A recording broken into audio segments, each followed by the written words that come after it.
In the movie Gerald's Game, Jesse and Gerald head for a weekend trip. Things go wrong when Gerald's strange fantasy turns terrifying. Jesse finds herself handcuffed to a bed with Gerald's dead body nearby. Can she escape her nightmare? And what is the truth behind the ghost that she saw before? At the beginning of the movie, Jesse and Gerald Burlingame, a middle-aged couple, were going on a romantic vacation. They planned this vacation because their married life was not going well. They packed their bags for a short trip to the countryside. Gerald packed a pair of handcuffs along with his clothes, which seemed unusual. Once they were packed, they got into their car and began their journey. Jesse enjoyed the view from the window, but Gerald suddenly put his hand on her leg and started pulling up her skirt. Jesse, not interested, told him to stop. Gerald assured her that the trip would be great for both of them. As they drove, they saw a dog eating roadkill in the middle of the street. Gerald stopped the car and honked at the dog. The dog moved aside but continued eating. Gerald complained about the stray dog, noticing a collar on its neck and thinking it might belong to someone. They finally arrived at a lovely house. Jesse went inside to explore and found the fridge stocked with food. She took out some meat to feed the hungry dog they had seen earlier. Meanwhile, Gerald was in the bathroom taking a Viagra pill. When he called Jesse, the dog ran away in fear. Gerald told her the meat was too expensive for a dog, and they laughed it off before heading inside for some fun. Jesse changed into a revealing nightgown and posed seductively on the bed. Gerald emerged from the bathroom with a pair of handcuffs, which made Jesse a bit unsure. Despite her hesitation, she agreed to put them on. Gerald then handcuffed her to the side of the bed and took another Viagra pill. Jesse was visibly uncomfortable as Gerald moved closer and asked her to pretend to call for help. She told him she felt strange, but he persisted. Eventually, Jesse yelled at him to stop when he became too aggressive with his fantasy. Gerald, annoyed, questioned why she came if she didn't want to have fun. Tried to convince her that they needed to work things out, but Jesse replied she couldn't play along with such fantasies just to please him. She found it disturbing that her husband had these fantasies and asked him to stop. He didn't listen and got up. Jesse finally told him their relationship wasn't going to work. Gerald acted like a victim and blamed their problems on his inability to make love. Jesse tried to comfort him and suggested they talk things over, but Gerald, with an angry look, questioned what if he didn't want to. He then hovered over her, making Jesse afraid as he tried to force himself on her. Suddenly, Gerald looked unwell. Jesse noticed and asked him what was wrong, but he didn't answer. It turned out Gerald was having a heart attack. He gasped for air and collapsed on top of Jesse. Jesse panicked, thinking he was joking, and asked him to get up. Since she was still handcuffed, she tried to push him off with her legs. His body slid to the floor, and his head hit the ground, causing it to bleed. With no one around to help, Jesse cried out, but no one heard her. As night fell, Jesse, still handcuffed and terrified, heard footsteps and hoped for help. He called out, but it turned out to be the dog they had seen earlier. The dog approached and sniffed Gerald's lifeless body. Jesse realized the dog was hungry and wanted to eat Gerald. She yelled at the dog to stay away, but it ignored her and took a bite out of Gerald's arm. Jesse was horrified to see her husband's flesh in the dog's mouth. Suddenly, Gerald seemed to come back to life and started talking. Jesse was relieved and asked him to uncover. However, Gerald looked at his wound and blamed Jesse for feeding the dog earlier. As he spoke, Jesse noticed that Gerald's body was still on the floor, and she realized the man talking to her was just a hallucination. The sudden death of her husband and being trapped with his corpse began to overwhelm Jesse. Gerald's lifeless body lay on the floor while he continued to speak to her, adding to her distress.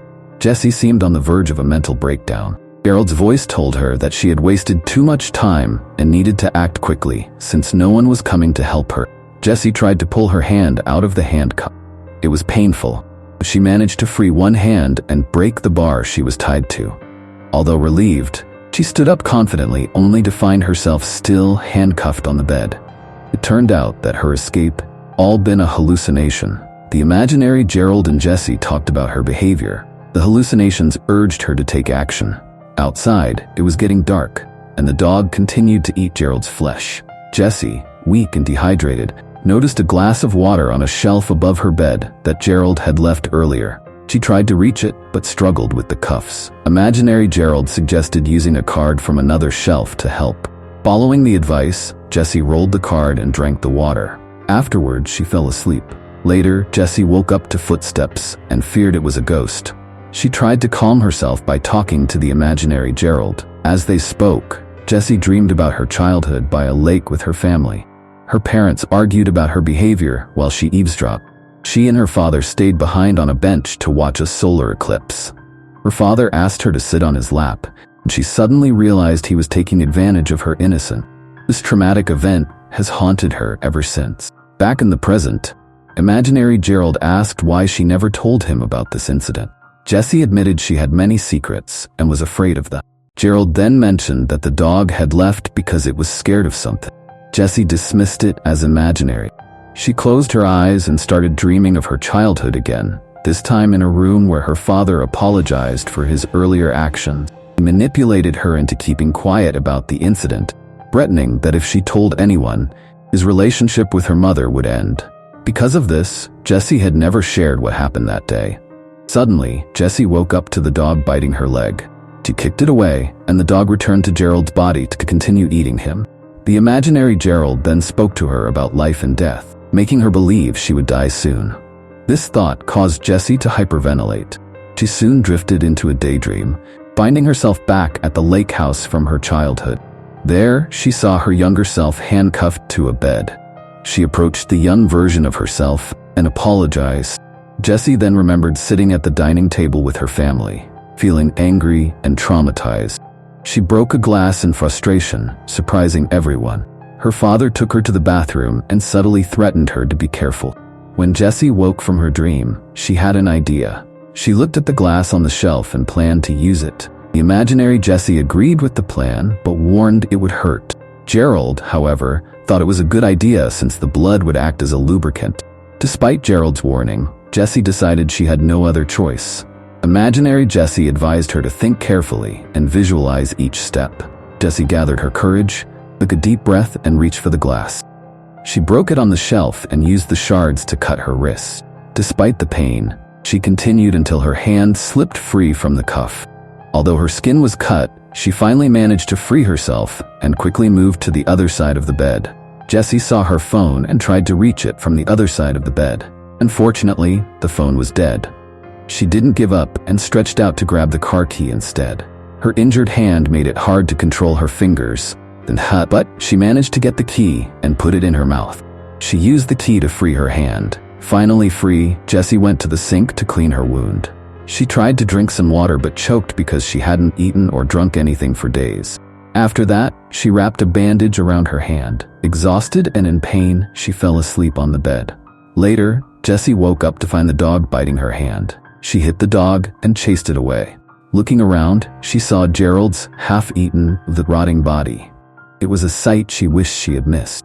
Then she saw the dog running off, frightened by something. Jessie, sensing someone else in the house, walked slowly toward the door. She was horrified to find a man standing there. It was the same ghost she had seen before, the one she feared would come for her. Without thinking much, Jessie took off her wedding ring and handed it to the ghost, who studied it closely. She then left the house and drove away in her car. After driving for a while, she suddenly stopped and saw Gerald waving goodbye. Despite the pain in her hand, she continued driving but kept dozing off, eventually crashing into a nearby tree. The crash made a loud noise that attracted people from a nearby house. With blood dripping down her face and her head injured, Jessie remained conscious.